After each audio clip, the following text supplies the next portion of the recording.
BodyBags, where horror lies. Welcome back to BodyBags. This is week number 380. This is Label Week, and the label is Vestron Video.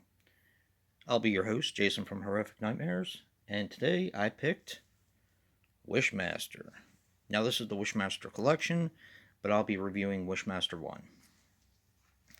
Wishmaster is a 1997 film which runs approximately 90 minutes and is directed by Robert Kurtzman. He was responsible for Deadly Impact, Buried Alive, and The Rage. Now this stars Tammy Lauren as Alex Amberson.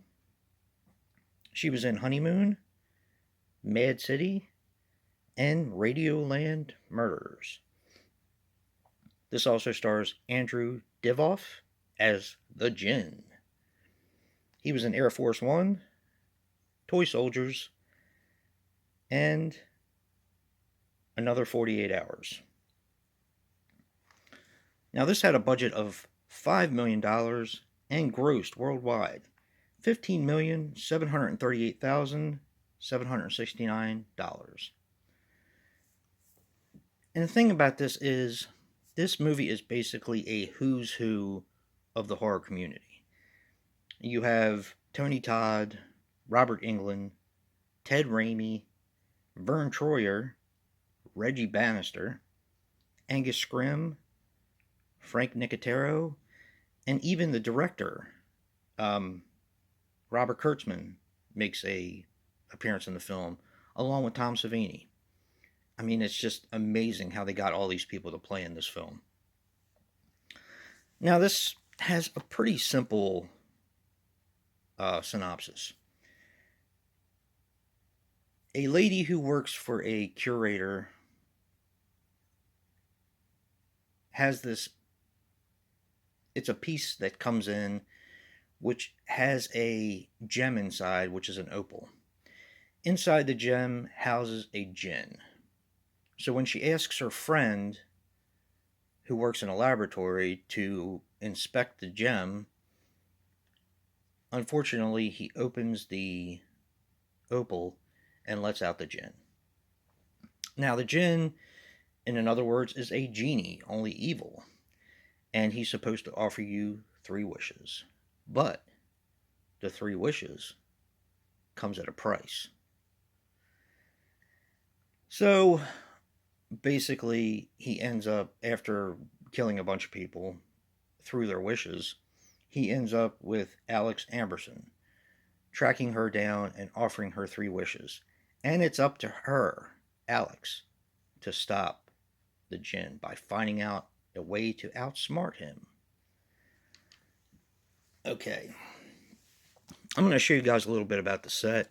This, of course, is the Vestron Collector Series Wishmaster Collection. Really cool slipcover. Here's the back. Here's the front of this, and here's the back, which is basically the same. Now, my one gripe with Vestron is that they don't have reversible slipcovers. Now, that could be a, it's just plain white, as you can see up here.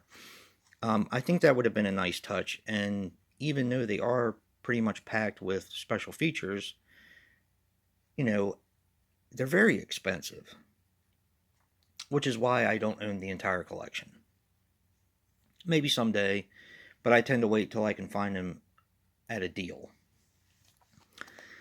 So other than the fact that they don't have non-reversible slipcovers, I do have one other con for this set.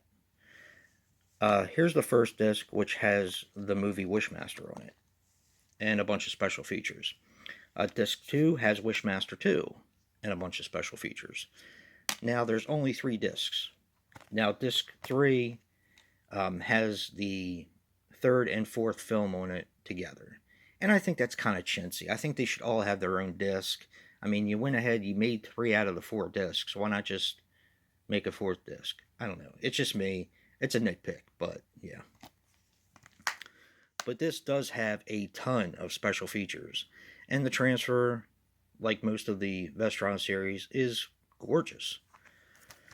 Now, this is one of the more affordable Vestron collections, which is weird because you actually can pay less for all 4 of these movies than you can for one of the other films, which makes absolutely no sense to me.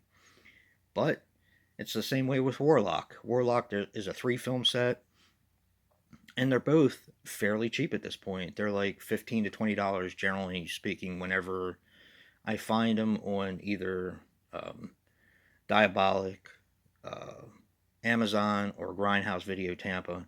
They are generally the cheapest among the other films. And the other films only have one on them, with the exception of Waxworks 1 and 2, which has both of those on it. But, yeah. I like the Vestron series. I think the reason why they sell as well as they do is for nostalgia purposes. Seeing the old Vestron video logo come back is pretty cool, even though they do change it up a little bit, because that was part of our part of our history with VHS was Vestron video. So I think that nostalgia has a big part in it, plus these slipcovers. Now, I own a bunch of these. I own the Warlock collection, which I do like Warlock as well. Waxworks 1 and 2, Slaughter High, and a few others. I do, however, own 2 that don't have the slipcovers, which is Chopping Mall and The Lair of the White Worm.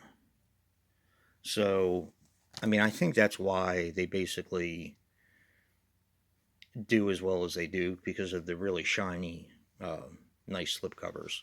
But, you know, I could be wrong. I don't know. They just seem overly expensive to me. But I do like the line. So, kind of take that for what it's worth. And if you like what you see in here, hit that like button and subscribe. And until next time, peace.